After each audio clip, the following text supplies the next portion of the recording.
Dear friends, greetings to every one of you in the name of Lord and Savior Jesus Christ. प्यारे दोस्तों, यीशु मसीह के महिमा से भरे नाम के निमित्त हम आपका अभिनंदन करते हैं। So as per the Bible, today is the day of the Passover. और बाइबल के अनुसार आज फसह का त्यौहार है। So the Last Supper.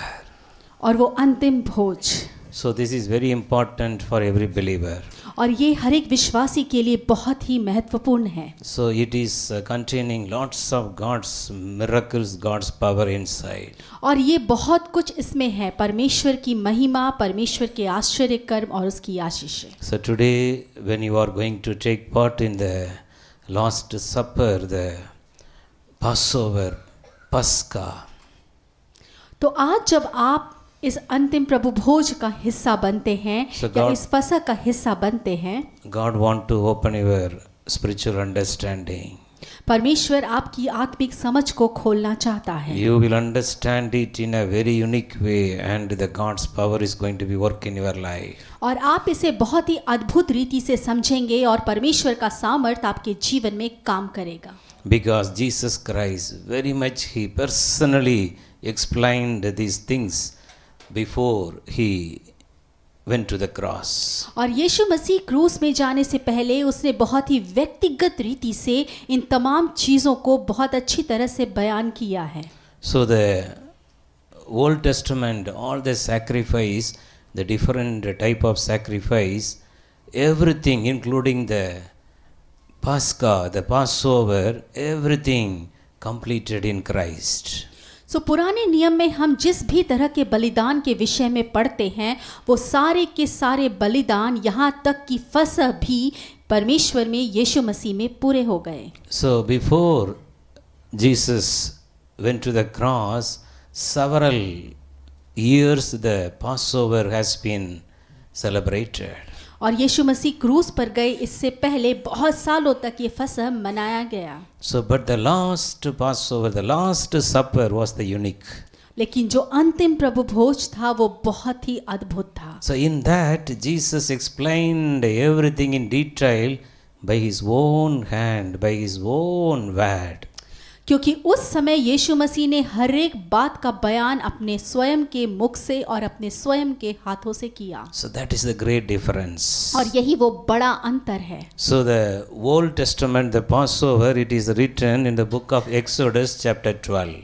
और जो पुराने नियम में जो फसह की बात हम करते हैं वो हमें निर्गमन की पुस्तक अध्याय 12 में मिलता है। So the word 3, Exodus 12:3 says, the God's people used to choose a lamb or a young goat for a sacrifice. निर्गमन की पुस्तक उसका 12 अध्याय उसका 3 वचन हमें बताता है कि जो इज़राइल के लोग थे वो अपने पूर्वजों के घराने के अनुसार हर घर के पीछे एक मेमना लेते थे फसह के लिए। So Jesus he became our Lamb of God and he became a sacrifice on the cross for the entire world, the entire human being. और यीशु मसीह पूरे समुदाय के लिए, पूरे संसार और विश्व के लिए यीशु मसीह वो परमेश्वर का मेमना बना, वो फसह का वो बलिदान बना। So today we are going to meditate the secret inside the Passover. आज हम जिस विषय में मनन करने वाले हैं वो रहस्य है जो फसह के अंदर मौजूद है। So Jesus Christ explained it in a very detailed way.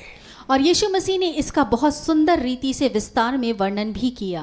So today you just believe, you may also take part in the Lord, the God's, the Passover, the Holy Sacrament in many times. But today, if you are going to renew your mind and take part in this Last Supper, the Passover, God is going to do mighty things in your life. और आज आप इस बात को याद रखें, शायद आज से पहले आप बहुत सारे प्रभु भोजों में अपने भागीदारी निभाई होगी, लेकिन अगर आप मन से फिर से नए होना चाहते हैं तो इस प्रभु भोज में, इस प्रभु के हिस्से में आप योगदान जरूर दें। So the Last Supper, the Passover, through this in your life, God is going to do miracles. और इस फसह की पर्व के जरिए, फसह की तैयारी के जरिए, उस प्रभु भोज के जरिए परमेश्वर आपके जीवन में अद्भुत करने जा रहे हैं। So all the impossible things are going to be possible. हर एक ऐसी बात जो नहीं हो सकती है वो होने जा रही है। Your faith inside it is going to be increased. आपके विश्वास जो आपके अंदर है वो बढ़ने जा रहा है। The problem you are facing, it is going to be solved. जिन समस्याओं से आप लड़ रहे हैं वो समस्याएं खत्म होने जा रही हैं। Very especially the God's people, those who are doing the ministry, the family is going through lots of problem. Today you believe, Lord, today this Lord's Supper, Lord, I am going to fully involve myself and I am going to receive my miracle.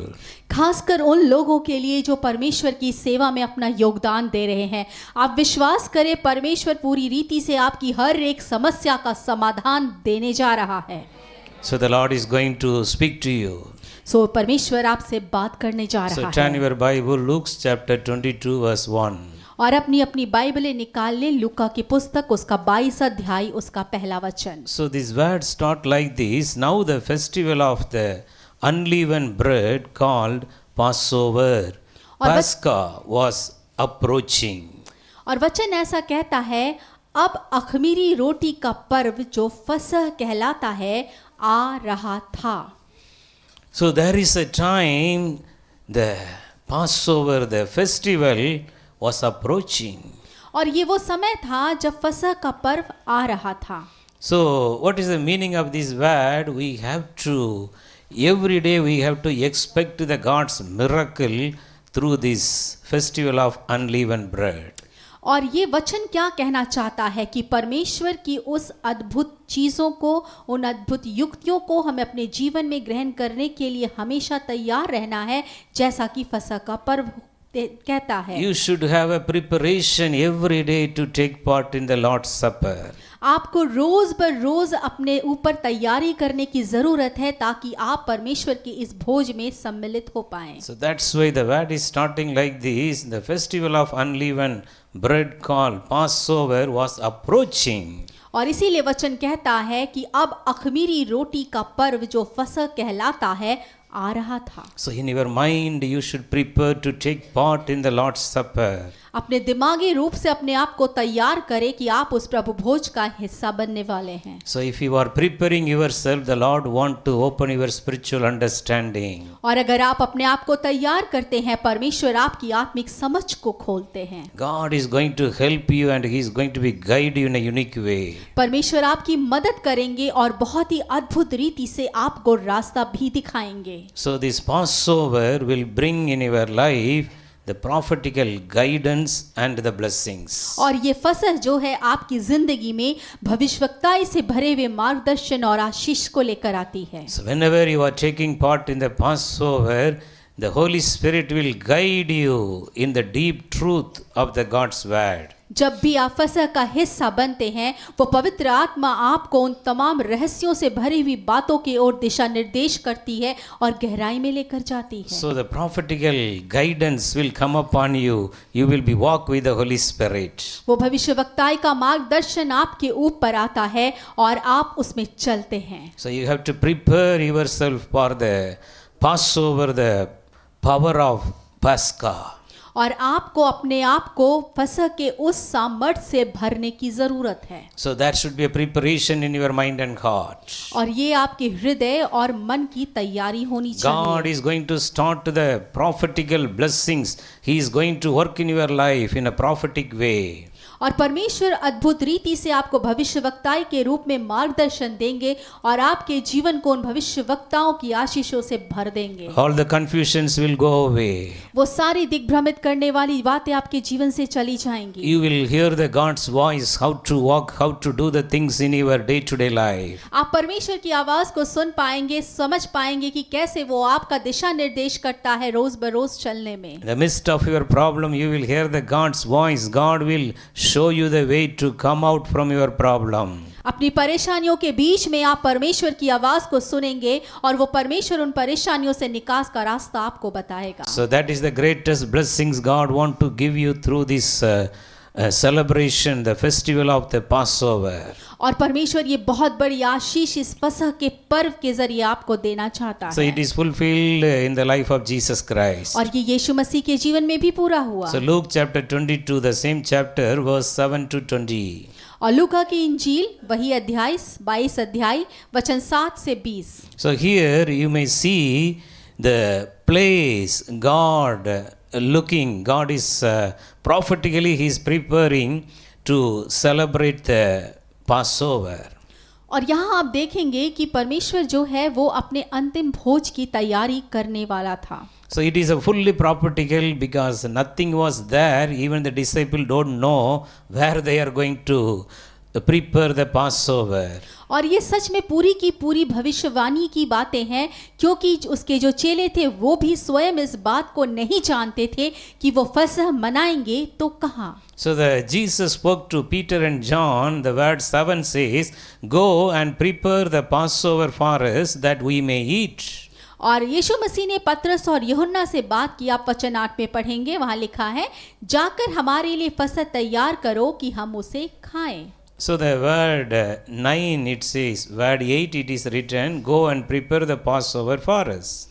और वचन 8 में लिखता है कि जाकर हमारे लिए फसह तैयार करो कि हम कहाँ खाएं। So the word 9, they don't have the place. They are no clue. They don't have any kind of the knowledge to where. So that's why they are asking, where do you want to us prepare? और वचन 9 में ये बात सामने आती है कि चेले पूछते हैं क्योंकि उन्हें किसी भी बात का ज्ञान नहीं था। वो पूछते हैं तू कहाँ चाहता है कि हम उसे तैयार करें। There is a big question. एक बहुत बड़ा प्रश्नवाचक, Where we will go? हम कहाँ जाएं, What we will do? हम क्या करें। So this is the same question in your heart and mind right now. और यही सवाल इस समय आपके मन और हृदय में है। Lots of unwanted burden about your future. आपके भविष्य को लेकर बहुत सारी ऐसी बातें जो आप नहीं चाहते। So what about the future of my children? Like that, lots of questions are arising in your heart right now. आपके दिल और दिमाग में ऐसे बहुत सारे सवाल चल रहे हैं कि मेरे बच्चों का भविष्य क्या होगा। There is an answer in Jesus today. आज यीशु में आपके लिए एक उत्तर है। The Lord is going to prophetically speak to you. और आज परमेश्वर आपसे भविष्यवाणी के रूप में बात करने जा रहे हैं। You will move with the guidance of the Holy Spirit. ओ आप परमेश्वर के और पवित्र आत्मा के मार्गदर्शन में चलने जा रहे हैं। Lord want to open your spiritual understanding. परमेश्वर आपकी उस आत्मिक समझ को खोलना चाहते हैं। All the time your eyes will be looking upon Jesus. आपकी नजरें हमेशा यीशु की ओर होनी चाहिए। You will not look upon any people, the worldly people. आपको संसार और संसार के लोगों की तरफ देखने की जरूरत नहीं है। All the time your eyes will be upon Jesus. निरंतर आपकी आंखें यीशु की ओर होनी चाहिए। So the word 10 it says like this. Jesus started explaining the God's plan for Peter and John to prepare the Passover. और जो वचन 10 है उसमें यीशु मसीह पतरस और यूहन्ना को उन तमाम योजनाओं के बारे में बताना शुरू करते हैं जो परमेश्वर ने उस फसह के लिए तैयार की। The verse 10 it says, "Behold, when you enter the city, a man meet you carrying a jar of water." वचन कहता है, देखो जब तुम नगर में प्रवेश करो तुम्हें एक आदमी मिलेगा जो पानी का घड़ा लिए होगा। So this is our sanctification, our holy life. और ये जो बातें हैं ये चिन्ह है हमारे उस पवित्र जीवन के शुद्धिकरण का। So water means the cleansing. We have to cleanse with the rivers of the living water. और पानी इस बात का सूचक है कि वो पानी जो है वो हमें उस बहते हुए झरने से, उस जीवन के जल से हमें अपने आप को शुद्ध करना So है। you want the prophetical move in your life, number one, you should live a holy life. और अगर आप अपने जीवन में सच में उस भविष्यवक्ताई की चमत्कार को देखना चाहते हैं, आपको शुद्धता का जीवन जीने की जरूरत है। So you should follow the person carrying the water, the jar of water. और तुम उसके पीछे पीछे चले जाना जो उस घड़े का पानी लेके चल रहा है, Follow him into the house which he entered. और उस घर में जाना जिस घर में वो प्रवेश करता है। So this is the walking in the faith every day. और ये बात है विश्वास में रोज बरोज चलने को लेकर। So the word 11 it says, then you shall say to masters of the house, the teacher says to you, where is the guest room where I may eat the Passover with my disciples? और 11 वचन कहता है, तुम उस घर के स्वामी से ये कहना, गुरु तुझसे कहता है कि अतिथि गृह कहाँ है जहाँ मैं अपने चेलों के साथ फसह खाऊं। If you are living a holy life and you are walking in the faith, automatically you will speak the word of God. You will speak to the mountains, the problems. Mountains, you go away from this place to the depth of sea. Such a way you will speak to your problem and God will open a way for you with the answers. और अगर आप पवित्रताई में चलते हो, परमेश्वर की उपस्थिति में चलते हो, ठीक इसी तरह आप परमेश्वर के सामर्थ्य से भरकर अपने मुंह से उन शब्दों को बोलो जो आपकी परेशानियों को, आपकी तमाम लाचारियों पर बोलोगे तो वो सारी चीजें गड्ढे में जा गिरेंगी, लेकिन आपको ये बातें सामर्थ्य के साथ बोलने की जरूरत है। So the word 12, Luke 22:12, then he will show you a large furnished upper room, there make ready, all the blessings are inside there. और वचन 12 कहता है, और वो तुम्हें सजा सजाया एक बड़ा ऊपरी कक्ष दिखाएगा, वही तैयारी करना और वहीं पर वो सारी आशीषें आपके लिए रखी होंगी। Dear friends, inside the Passover, the power of Pascha, the Lord's Supper, the Last Supper, inside you have to prepare and you have to come with the holiness of God. Today take a strong decision. Lord, I will not go into the worldly sin anymore.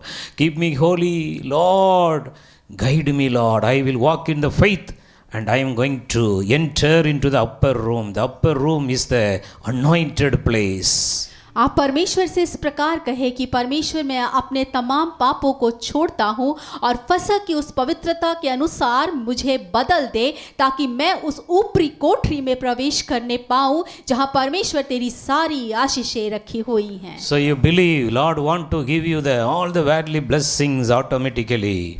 और आप जानेंगे, आप विश्वास करेंगे कि परमेश्वर आपको सारी आशीषें खुद ब खुद दे देंगे। So you should enter into the upper room with the anointed place. Every day you have to be filled with the Holy Spirit again and again. आपको उस ऊपरी कोठरी में जाने की जरूरत है, अपने आप को रोज बर रोज पवित्र करने की जरूरत है। In the upper room, the worldly disturbance will not be there. और उस ऊपरी कोठरी में संसार की कोई भी ऐसी बात नहीं जो आपका ध्यान भटका दे। You will not have any worldly thinking and thoughts. All the time you will be only having the desire for the more anointing, more grace, more strength, more revelation. All the time you will be enjoy the spiritual blessings in the upper room. उस ऊपरी कोठरी में आपके पास कोई भी संसार की सोच और तनाव नहीं रहेगा, लेकिन आप और ज्यादा से ज्यादा परमेश्वर के प्रेम को, उसकी उपस्थिति को, उसके सामर्थ्य को और उसके हर उस आशीष को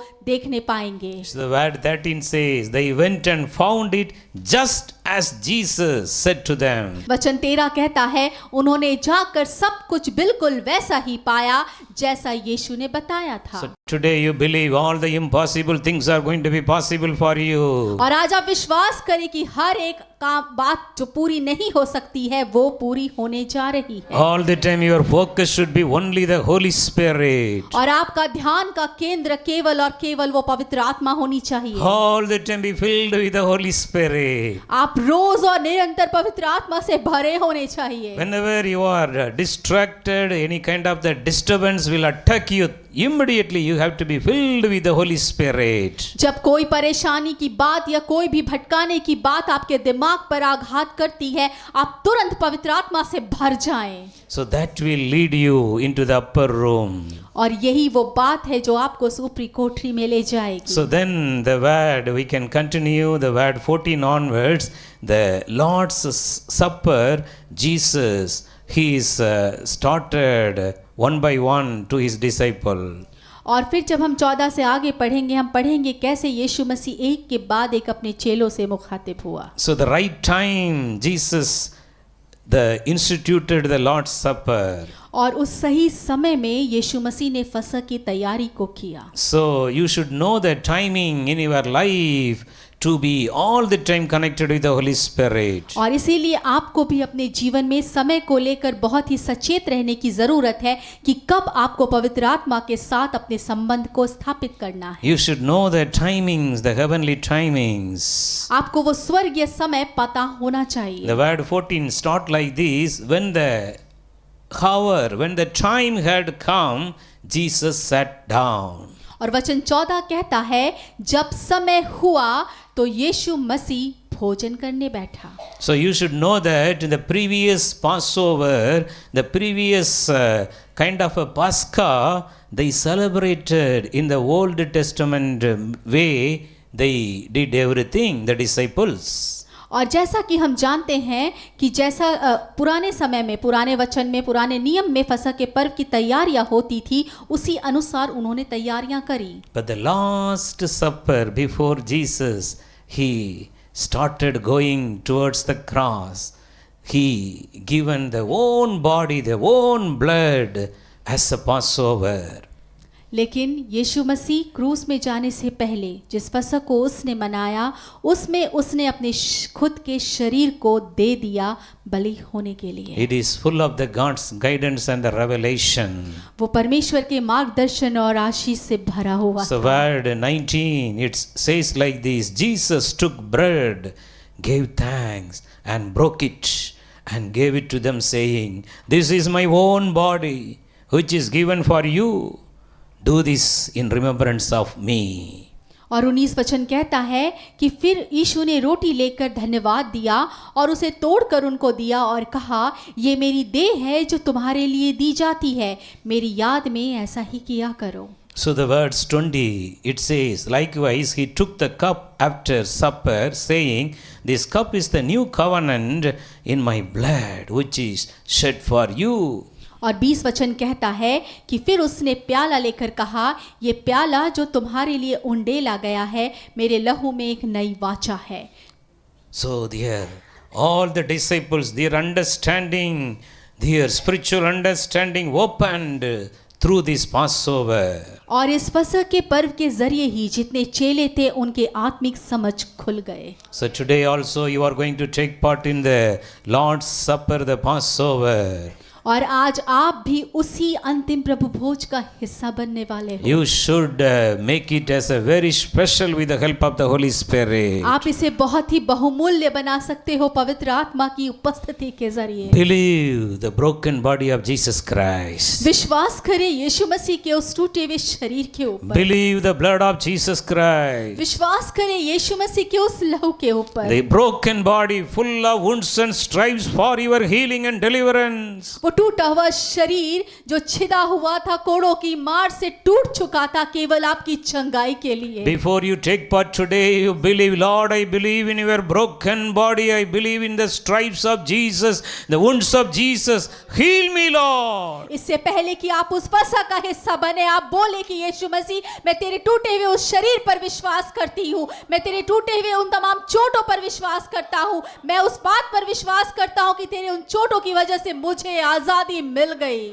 Whatever it may be, the sickness, believe today is the day of deliverance and healing in your life. आपके जीवन में कोई भी बीमारी क्यों ना हो, विश्वास करें आज चंगाई और छुटकारे का दिन है। Because today the Lord want to reveal His mighty power in your life. क्योंकि आज परमेश्वर अपनी अद्भुत सामर्थ को आपको दिखाना चाहते हैं। So today you are going to see the prophetical move in your life through this Passover. और आज इस फसह के जरिए आप अपने जीवन में एक भविष्यवक्ताई बदलाव को देखेंगे। All the time you will be praying the Holy Spirit. आप रोज बर रोज और निरंतरता के साथ पवित्र आत्मा के साथ प्रार्थना में बने रहेंगे। All the time with the holy life you will enjoy the upper room experience in your life through the Holy Spirit. और उस पवित्र आत्मा की उपस्थिति और उस पवित्रताई के जरिए आप उस ऊपरी कोठी में परमेश्वर की उपस्थिति में आनंद मनाएंगे। So the next blessing through the Passover. और दूसरी आशीष जो इस फसह से मिलती है, Exodus chapter 12 verse 8.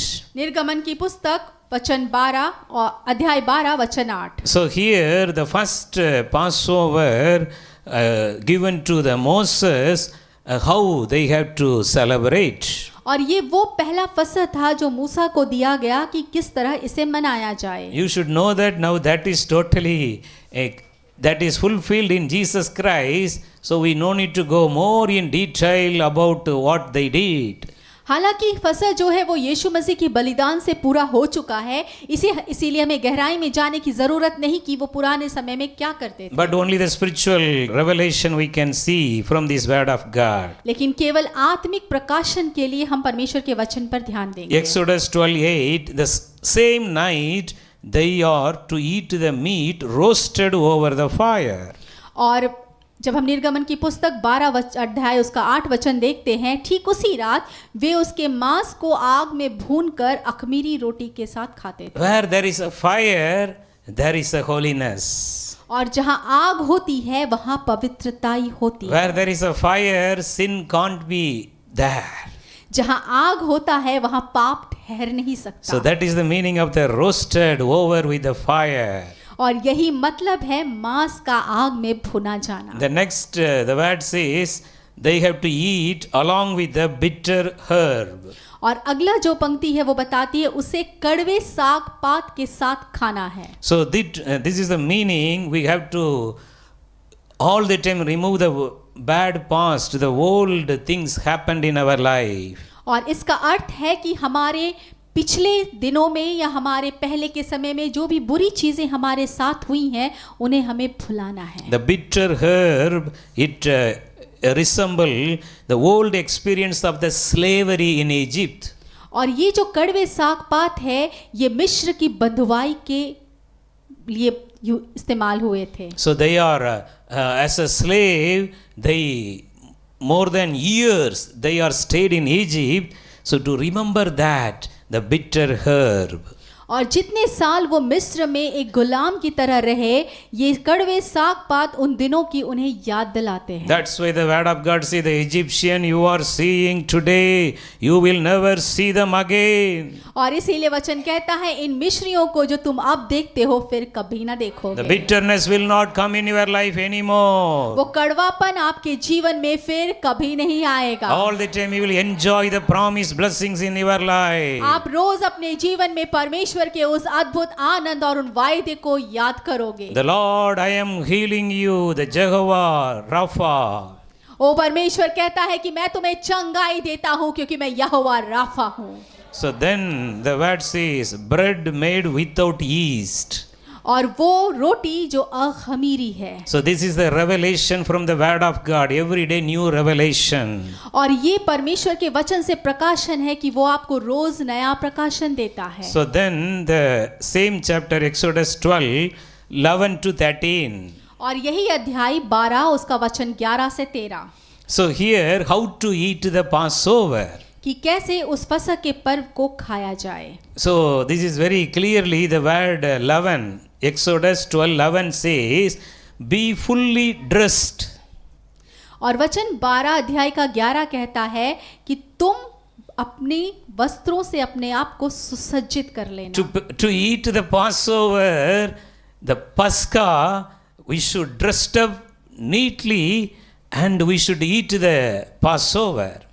अर्थात उस फसह को खाने से पहले आपको बहुत ही खूबसूरती से अपने आप को तैयार करना है। This is the righteousness of Jesus Christ, right? Righteousness of God. और ये परमेश्वर की धार्मिकता को दिखाता है। Bible says our garment is the righteousness of God. और वचन कहती है हमारे जो वस्त्र है वो परमेश्वर की धार्मिकता को प्रदर्शित करते हैं। All the time we should wear the God's righteousness in our body. और हर बार और हमेशा हमें परमेश्वर की धार्मिकता को पहने रहना है। The next thing, wear your sandals. अपने जूतों को पहन लो। This is the preparation of the gospel. और ये सुसमाचार की तैयारी को दिखाता है। All the time we should, before eating the Pascha, the Passover, we should wear our sandal. That is the end time gospel. We have to preach about Jesus Christ. फसह की तैयारी में हम सम्मिलित हो इससे पहले हमें जूते पहन लेने हैं क्योंकि अंत के दिनों में हमें वचन की तैयारी के लिए तैयार होना है। So then, and carry your walking stick in your hand, That is the truth, the God's truth we have to live. और अगला लाइन कहता है, अपनी लाठी अपने हाथ में लिए हुए रहना। ये उस तैयारी को दिखाता है कि हमें परमेश्वर के वचन को लेकर कैसे सच्चाई के साथ चलने की जरूरत है। Jesus is the grace and truth. He is with us. So we have to take the stick in our hand, the stick of truth all the time. यीशु मसीह ही वो सच्चाई और वो अनुग्रह है, इसीलिए हमें यीशु मसीह के रूप में उस छड़ी को हमेशा अपने हाथ में लेकर चलना है। Then the last, eat the meal with the urgency. This is the prayer life. Now this is the urgent time. We are here to pray more. और अंतिम पंक्ति बोलती है कि उसे फुर्ती से खाना, क्योंकि हम जिस समय में हैं, हम बहुत ही ऐसे वक्त में हैं जब हमारे पास बिल्कुल समय नहीं है, इसीलिए हमें बहुत फुर्ती के साथ करने की ज़रूरत है। So this type of the Passover will protect you from all the evil. और इस तरह का फसह आपको हर एक बुराई से बचा के रखता है। No weapon formed against you never prosper. जो भी हथियार आपके लिए बनाए गए हैं वो कभी भी फलवंत नहीं होने पाएंगे। No witchcraft can touch your home. कोई भी जादू टोना की सामर्थ आपके घर को नहीं छू पाएगी। No evil can come near by your side. कोई भी दुष्ट आत्मा आपके सामने आके नहीं खड़ी हो पाएगी। Psalm 91, 10,000 may fall in your right and your left, it will not touch you. भजन संहिता 91 उसका 10 कहता है, दाएं तुम्हारे 1000 और बाएं 10,000 गिरेंगे लेकिन वो तुम्हें छू नहीं पाएगी। You have to all the time ready to eat your Passover in this manner. और आपको अपने जीवन में रोज अपने फसह को खाने के लिए इसी रीति से तैयार होना है। So this same chapter, Exodus 12, once they kill the lamb or the goat, the blood should be sprinkled in the doorpost. और इसी अध्याय के वचन में एक वचन कहता है, जिन घरों में जब तुम उनको मार दो, उन मेमनों को और उनको मार दो, तो उनके लहू को जो है वो दरवाजे की पट्टियों पर लगा देना। So the word 12 says, Exodus 12 says, on that night I will pass through the land of Egypt and strike down every firstborn son and firstborn male animal in the land of Egypt. I will execute the judgment against the gods of Egypt. I am the Lord. और वचन 12 कहता है, क्योंकि उसी रात मैं मिस्र देश में से होकर गुजरूंगा और मिस्र देश में क्या पशु और क्या मनुष्य सभी के पहलौठों को मारूंगा और मिस्र के देवताओं को भी दंड दूंगा। The word 13, it's start like this, Exodus 12:13, but the blood on your doorpost will serve as a sign marking the house where you are staying. When I see the blood, I will pass over you. This plague of death will not touch you and your family. और वचन 13 कहता है कि लेकिन जिन घरों में तुम रहते हो और जिनमें वो लहू एक चिन्ह के रूप में लगाया गया है, मैं उस लहू को देखकर तुम्हें छोड़ दूंगा, क्योंकि मैं मिस्र देश को मारूंगा, पर वो विपत्ति तुम पर ना पड़ेगी और ना ही वो तुम्हें नाश करेगी। The Passover lamb, the blood of Jesus Christ will protect you from all evil things. वो फसह के मेमने का लहू, यीशु मसीह का लहू आपको हर एक विपत्ति और बुराई से बचाता है। All the time you should cover yourself with the blood of the lamb. और आपको रोज अपने आप को उस लहू मेमने के लहू में ढकने की जरूरत है। Your entire home should be covered by the blood of the lamb. आपका पूरा घर उस लहू से ढका होना चाहिए। You should offer your Passover with the preparation and with the righteousness of God, and all the time in your mouth the end time eternal gospel should be there. Such a way you should offer your Passover. आप अपने फसह को परमेश्वर को इस तरह समर्पित करें कि वो आपकी ज़बान में हमेशा पवित्रताई के साथ रहे। आप रोज बरोज पवित्र आत्मा और पवित्रताई में चलते रहो। The blood of Jesus will cover you, protect you and your family. यीशु मसीह का लहू आपको आपके परिवार को सुरक्षित रखता है और बचाता है। Finally, the Passover will bring your spiritual breakthroughs. और फिर अंत में ये फसह का पर्व आपकी जीवन में एक बहुत ही बड़े बात को लेकर आता है। So turn your Bible, Luke chapter 24 verse 30 to 32. अपनी अपनी बाइबलों में निकाल ले लूका की पुस्तक उसका 24 अध्याय वचन 30 और 32। So here the incident, the two disciples of Jesus Christ, they are going from Jerusalem to Emmaus. और यहाँ पे यीशु मसीह के दो चेलों का जिक्र है जो यरूशलेम से एमोस की ओर जा रहे थे। The verse 29 says, when the night came, they requested Jesus. They don't know he is Jesus. They thought there is one kind of the traveler. They are also requesting that person to stay with them. और जब वो जा रहे थे तो उन्हें ये समझ में नहीं आया कि उनके साथ जो तीसरा है वो यीशु मसीह है। उन्होंने उससे आग्रह किया कि वो उनके साथ खाने को बैठे। So the word 30, it is very important. They sat down and started the Passover.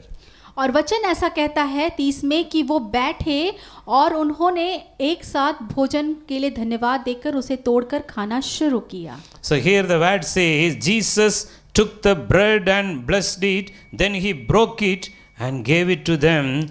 The 31 word says, suddenly their eyes were opened, they recognized Jesus. और ऐसा हुआ कि यीशु मसीह जब उनके साथ बैठे, यीशु मसीह ने रोटी ली, उसे धन्यवाद दिया और तोड़ा, और जैसे ही यीशु मसीह ने ये किया उनकी आंखें खुल गई। So today also whenever you are taking part to this Passover, Lord want to open your spiritual eyes. और आज भी जब आप इस फसह का हिस्सा बनना चाहते हैं, वो परमेश्वर आपकी आंखों को खोलना चाहते You हैं। can able to see Jesus face to face. आप यीशु मसीह को अपने सामने देख पाएंगे। So very clearly the word says Jesus took the bread and broke it and gave it to them.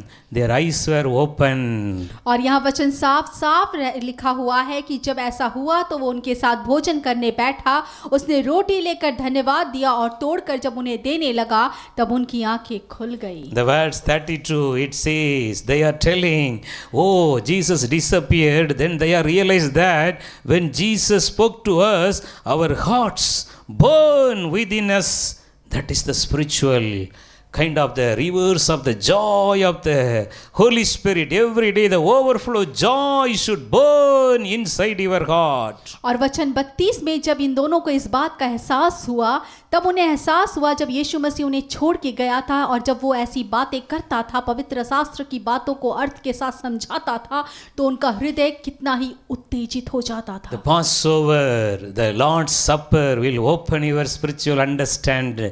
You will grow in your spiritual life. वो फसह आपके आत्मिक समझ को खोलेगा और आप अपने आत्मिक जीवन में बढ़ने पाएंगे। So Hebrew 11:28 says like this. इब्रानियों की पत्री 11 अध्याय उसका 28 वचन कहता So the है। New Testament, by faith Moses commanded to the people of Israel to keep the Passover and to sprinkle blood on the doorpost so that the angel of death would not kill their firstborn sons. और वचन ऐसा कहता है कि जब मूसा को ये आज्ञाएं मिली और उनकी इच्छा के अनुसार, परमेश्वर की आज्ञा के अनुसार, जब उन्होंने वो बातें, वो चिन्ह उस लहू को अपने फाटकों पर लगाया तो पहलौटा उनका नहीं मारा गया। So this should be our same faith. Today you are going to take part to the Passover right now. You are going to take part the Lord's Supper right now. You should believe with the faith. No weakness will touch me. No sickness will touch me. I am strengthened. No one is feeble in the tribe of Israel. और आपको भी इसी विश्वास के साथ इस फसह में शामिल होने की ज़रूरत है कि कोई भी बीमारी, कोई भी परेशानी, कोई भी कठिनाई आपको छूने नहीं पाएगी। So finally, the Passover made you as a new creation like Jesus. और इस तरह ये फसह आपको यीशु मसीह में एक नई रचना बनाता है। 1 Corinthians 5:7 very clearly says. पहला कुरिन्थियों 5:7 इस बात को साफ साफ कहता So है। this is the new creation, new life with Jesus through this Passover, the power of Pascha. क्योंकि ये जो जीवन है ये यीशु मसीह की वजह से, फसह की वजह से नया कर दिया गया है। So the word says, get rid of all the old yeast, the worldly sinful things. और वचन कहता है पुराना खमीर निकाल कर तमाम बुरी बातों से, बुरी चीजों से अपने आप को फेर लो। So that you may be new unleavened batch as you really for Christ. Our Passover lamb has been already sacrificed. वचन कहता है क्योंकि हमारे लिए फसह का मेमना मसीह भी बलिदान हुआ है। Already it is done, dear friends. ये हो चुका है मेरे प्यारे मित्रों। You should come more close to Jesus today. और आज आपको यीशु मसीह के और नजदीक आने की Lord, जरूरत है। today taking part in your Holy Communion, the Lord's Supper, the Passover, the Pascha. Lord, open my understanding. I will not go back to the old sinful life anymore. और उस फसह की पवित्रताएं में परमेश्वर आपको लेकर आया है। वो आपके साथ सहभागिता को करना चाहता है। आप उसे पुकारे और बोले, परमेश्वर मुझे अपने पास बना के रख, मुझे संसार की उन पापों में, उन बुरी चीजों में फिर से ना जाने दे। Lord, make me holy. परमेश्वर मुझे पवित्र कर, Make me holy through your blood. मुझे अपने लहू के जरिए पवित्र कर, Make me holy through the broken body of Jesus Christ. मुझे यीशु मसीह के उस टूटे हुए शरीर के जरिए पवित्र कर। Lord, I want to live like you in this world. परमेश्वर मैं तेरी तरह इस संसार में जीवन को जीना चाहता How हूँ। many of you are ready to take part in the Passover with this commitment today? और आप में से कितने तैयार हैं जो इसी विश्वास के साथ और दृढ़ता के साथ इस फसह का हिस्सा बनना चाहते How हैं? many of you are having the unwanted worldly things inside your heart and mind? आप में से कितनों के अंदर संसार की वो अनचाही बातें और सोच हैं? You before the holy throne of grace right now, the Holy Spirit putting a conviction inside your heart right now. वो पवित्र आत्मा इसी समय आपके हृदय में वो पश्चातापी हृदय को लेकर आता है। How many of you are having the spirit of jealous? आप में से कितनों के अंदर वो डाह की आत्मा है? How many of you are having the spirit of pride?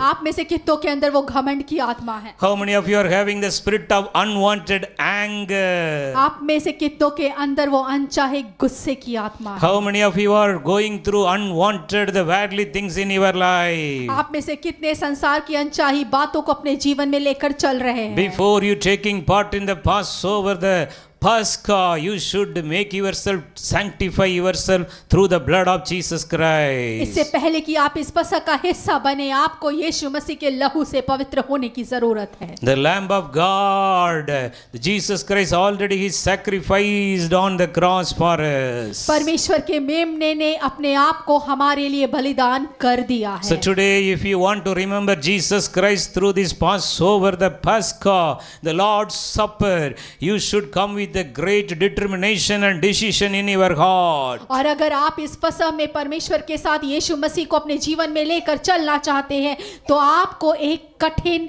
प्रण लेना होगा। Everyone, you close your eyes right now. हर एक अपनी आंखों को इसी समय बंद कर ले। This is the time the Holy Spirit is speaking to you. और ये समय है जब पवित्र आत्मा आपसे बात कर रहा है। My son, my daughter, how many years I gave you as a gift, you should change and come into my holiness. मेरे बेटे और मेरे बेटियों, कितने साल मैंने तुम्हें दे दिए कि तुम मेरी पवित्रताएं में बदलो और मेरे पास आओ। So this year, take a strong decision. Lord, I will not go back to my old ways anymore. और इसीलिए इस समय एक कठिन निर्णय ले कि परमेश्वर मैं अपने पुराने रास्ते में वापस नहीं जाऊंगा। Lord, I am remembering the broken body of Jesus Christ right now. मैं इसी समय परमेश्वर यीशु मसीह के उस टूटे हुए शरीर को ध्यान करता हूँ। I am remembering the blood of Jesus, the new covenant Jesus made with me. मैं उस लहू पर ध्यान करता हूँ यीशु मसीह के, जिसपे नई वाचा उसने हमें दी। Today also the same Jesus want to make a new covenant with you and your family. और आज वही यीशु मसीह आपके और आपके परिवार के साथ एक वाचा बांधना चाहता How है। many of you are still struggling in your sinful life?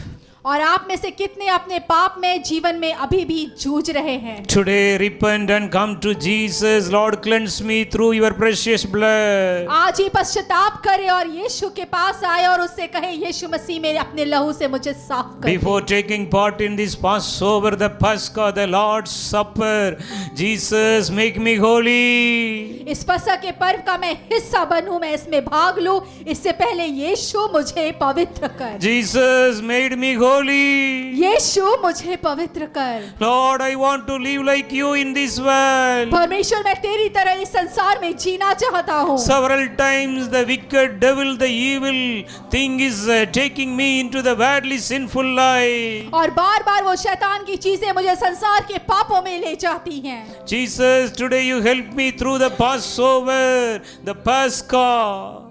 ओ परमेश्वर, इस फसह के लिए मेरी मदद करे, मुझे इन चीजों के लिए तैयार How करे। many of you are praying from your heart? Jesus is watching over you right now. आप में से जितने इस समय हृदय से प्रार्थना कर रहे हैं, यीशु मसीह नजर रखे हुए Open हैं। your heart and cry to God right अपने now. हृदय को खोले और उस परमेश्वर के सामने रोए। Lord, give me more revelation. I want to grow in my spiritual life. परमेश्वर मुझे और ज्यादा प्रकाशन दे कि मैं अपने आत्मिक जीवन में बढ़ सकूं। I want to read Bible more. I want to pray more time. मैं ज्यादा से ज्यादा वचन पढ़ सकूं और ज्यादा से ज्यादा प्रार्थना कर सकूं। The power of Pascha, the Lamb of God which was slain for us on the cross, is touching you and healing you right now. फसह का सामर्थ और मेमने का वो लहू जो क्रूस पर है, वो आपको छू रहा है और चंगाई दे रहा The है। nail-pierced hand of Jesus Christ is touching every one of you right वो now. कील से छिदे हुए हाथ आप में से हर एक को छू रहे हैं। The blood of Jesus Christ is coming upon you right now. यीशु मसीह का लहू आप में से हर एक के ऊपर आ रहा है। The Holy Spirit is filling you right वो now. पवित्र आत्मा आप में से हर एक को भर रही है।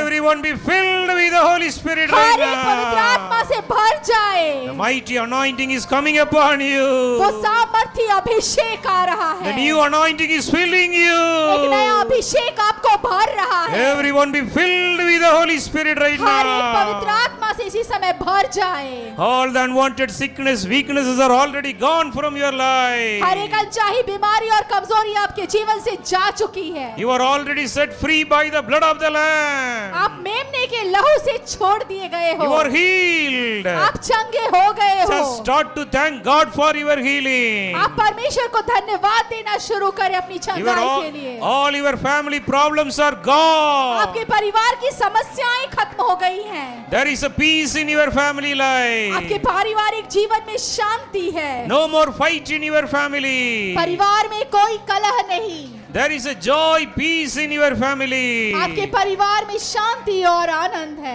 Everyone, you believe the blood of the Lord Jesus Christ. आप में से हर एक यीशु मसीह के लहू में विश्वास करते Everyone, हैं। you believe the broken body of Jesus Christ. हर एक यीशु के उस टूटे हुए शरीर पर यकीन करते हैं। Jesus is making a new covenant with you right now. और यीशु मसीह आप में से हर एक के साथ एक नई वाचा बांधने जा रहे The हैं। new covenant will make you more holy. और ये नई वाचा आपको और पवित्र बनाएगी। The new covenant will protect you from all the worldly things. और ये नई वाचा आपको संसार की हर एक बात से बचा के रखेगी। Every day you will grow in the Holy Spirit. रोज आप पवित्र आत्मा में बढ़ेंगे। Thank you, Lord, for your blessings. धन्यवाद परमेश्वर तेरी आशीषों के In लिए। Jesus' name we pray. यीशु मसीह के नाम से प्रार्थना करते हैं। Amen.